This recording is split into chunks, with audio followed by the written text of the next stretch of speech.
All right, let's start putting the finishing touches on this inaugural episode. Want to figure out, as I mentioned off the top, because of our years in the industry, a lot of us have some moments, some memories, and a whole pile of things that we have written that we might or might not be proud of, but certainly takes that we have been crucified for, raked over the coals, fairly or unfairly. And so I wanted to open it up to the two of you to talk about what's a take that you remember being particularly I say victimized, but it might have been fairly victimized. And so I'll go off the top. The one that I remember, a really tough one for a while was in the 2014 draft, I believe the Andrew Wiggins year. I can't remember if there was actual trade conversations or something like that, but somehow him and Clay Thompson ended up getting connected somehow. And I wrote at that time, was covering the NBA, that Clay Thompson's ceiling is nowhere near what Andrew Wiggins is. And that was before Andrew Wiggins had ever played in the NBA at all. Um, and I just remember because for the remainder of my time covering the NBA, it did not look very good for Mr. Wiggins. He was considered a gigantic bust after he was taken number one overall. And I think do you guys remember Zergnet? Yes. Yes. Darknet, yeah. So so Zergnet, the reason it lived on for so long is so I did hear about it on Twitter, but on Zergnet, and I don't know if this was an internal sabotage by someone at Nesson or this was just something that Zergnet did. So Zergnet basically would take our if you ever go to a news story and you scroll down to the bottom and there's those little pictures that like doctors hate this one thing and there's a picture and they clickbaity, they want you to click on it. So Zergnet had a thing is like this writer thinks future Hall of Famer Clay Thompson is is not as good as this draft bust or something like that. And so it lived on our website for a long time. And from time to time I would get tweets from people about it. And it was just funny because it was one of those things where I was like, I would prefer to forget about this, but my my own website is continually throwing me under the bus by making sure that this lives here forever and ever. Wasn't Wiggins' career revival in Golden State too? Yeah, Like I but forget. that He happened was much great with the later. Warriors, Yeah, but I forget if that was where he had bounced back. But yeah. with the help of Clay Thompson, what a full circle take. So, how about you guys? So mine is a Nesson.com special. Um, I think the relevant backstory here is so the story I'm about to bring up, I wrote about 2 or 3 weeks before my last day at Nesson. When I was wrapping up my time there, I kind of decided that when I went to Odyssey, I would kind of scale back on Twitter a little bit. I would kind of scale back on some of how, let's say, how intensely I was writing some opinion pieces. Because I was just like, all right, I'm sort of tired of getting like very vitriolic things sent to me for having like a Celtics take. Um, but so after the Patriots got pantsed by the Bills in the playoffs, the one Mac Jones playoff game, um, where it was like snowy in Buffalo and they just got shellacked. It was clear right off the jump they were going to get killed. The next day, I was driving into the office and I was thinking, like, I'm going to fire up like a Belichick shouldn't be back article. And I remember putting it into, I believe we were using Jira, not Basecamp at the time. And within seconds, both Dakota and Zach Cox had responded like, oh boy, like something like that. And, I was so ambivalent at that point. I was like, I don't give a shit. And so the headline I went with, which I stand by, and I think ultimately I bring this up because I was right, was Bill Belichick says he's staying. are we sure that's best for the Patriots? This is January 16th, 2022. Okay. I got flamed. I mean, this literally went national. Will Brinson was making fun of me. Like all these people being like, yeah, run the greatest coach out of town, all this stuff. And the premise was largely around the fact of like, that you're so far gone that you cannot scale back his purview, and it is clear that he is incompetent as a GM now. Like you cannot trust him to draft for you. Like you just were exposed by the Bills. You know you're multiple pieces away. He's fumbled free agency. He cannot draft. You cannot let this guy run your team. If he wants to be the coach, fine, whatever. He shouldn't be, but just don't let him be the GM. And they let him be the GM. And the 2022 draft was an absolute debacle. And things got precipitously worse over the ensuing years because he kept making largely poor personnel moves. And so that was like as vile of things as I have ever received was in response to that. Literally after they got waxed by the Bills in the postseason. Nobody does a victory. I remember that. Nobody does a victory lap like Logan Mullen. Yeah, I have rabbit ears. It's bad. I can remember. I keep receipts. I also think just because you were right 2 years later doesn't mean you were right at the time. You want to go through the 2022 draft? I'd be happy to. I really don't. No, we could relitigate this for too long. That's not revisionist history. They got that offseason. He hired Joe Judge and Matt Patricia and tanked Mac Jones's career. Like he actively made him worse, the team worse that offseason.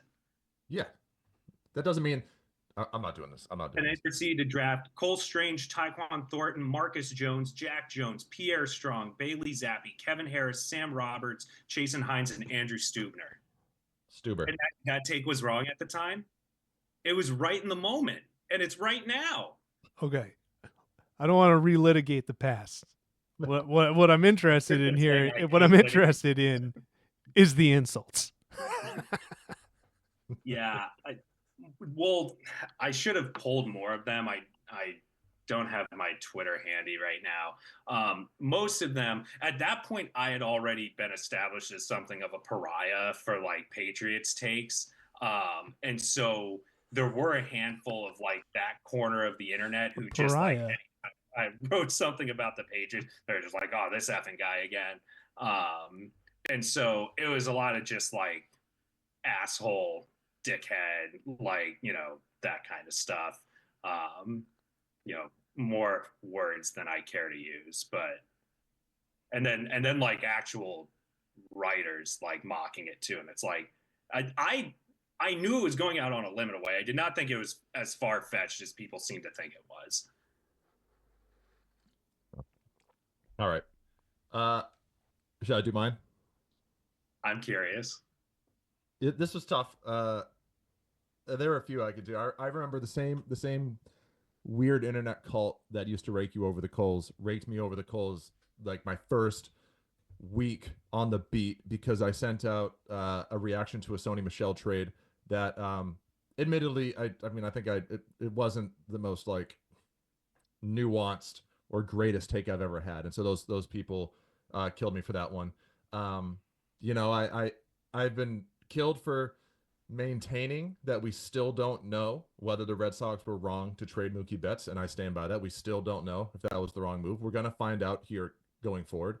I thought about going with, you know, my general Mac Jones apologist take, which I stand by, but I think that's tired at this point. So I'm gonna go with last spring when I was still working for Pro Football Network. They do their season predictor where you can go through and pick every game for the entire season and just kind of simulate it and have fun. And I was told to simulate the entire season, have some fun with it as a fun exercise and sort of write a story off of it.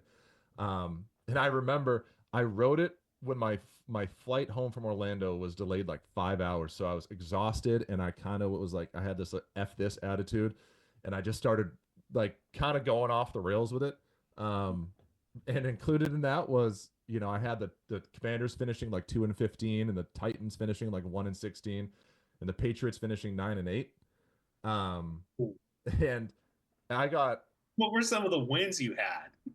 Well, so I'll get. I forget now off the top of my head, but in the main thing that I was killed, this take has two parts of it. I stand by the Patriots bit, or the rationale, but the Titans stuff I was vindicated on. I mean, I was just trying to pull up my mentions. Yeah, The you did Titans make sure to fans. shoehorn that in there that you picked that a team that everyone thought was going to be bad did end up being bad. No, people thought the Titans were going to be good because they went out and got L'Jarius Sneed, Calvin Ridley, like all this stuff. Tony Pollard, and I thought they were going to stink, and they were. I mean, I can't even read the stuff people said to me.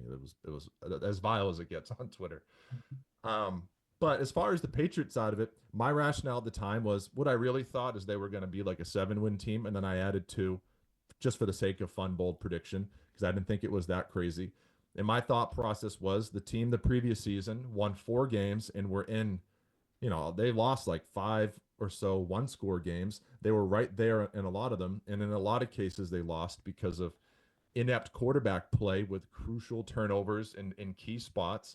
And I just thought if you eliminated that variable and added a competent quarterback in Jacoby Brissett who wouldn't make those mistakes in those spots, and that you were returning the same defense that was among the best in the NFL, while adding some what we thought was decent talent in the draft, that you should win somewhere around 7 games.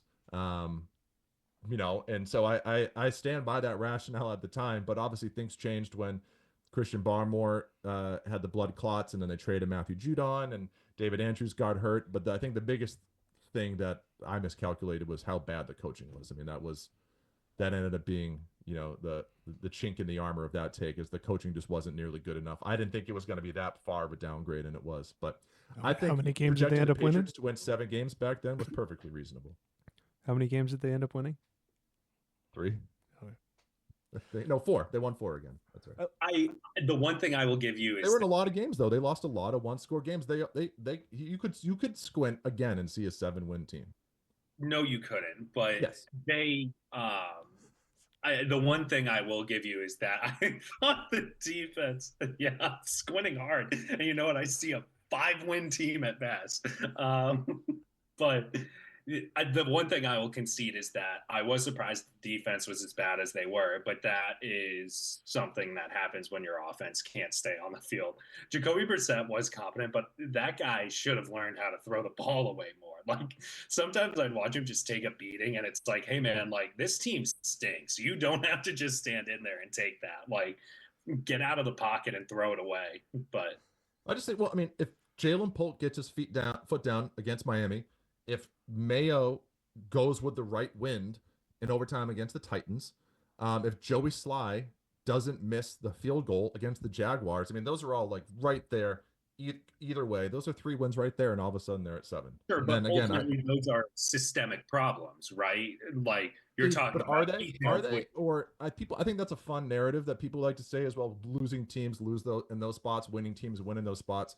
But at the end of the day, is that the case, or is it just sports are played by human beings who there are a bunch of little decisions made throughout these games, and sometimes they make the right one, sometimes they make the worst one, sometimes the ball bounces the right way or the wrong way.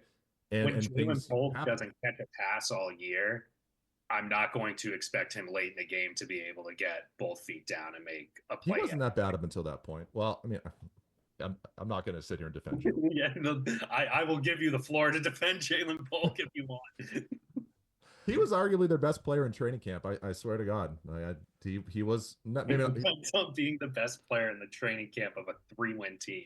I know. Well, yeah, that's my big lesson from the Patriots this season was to not put stock in training camp, because Tyquan Thornton looked good in training camp.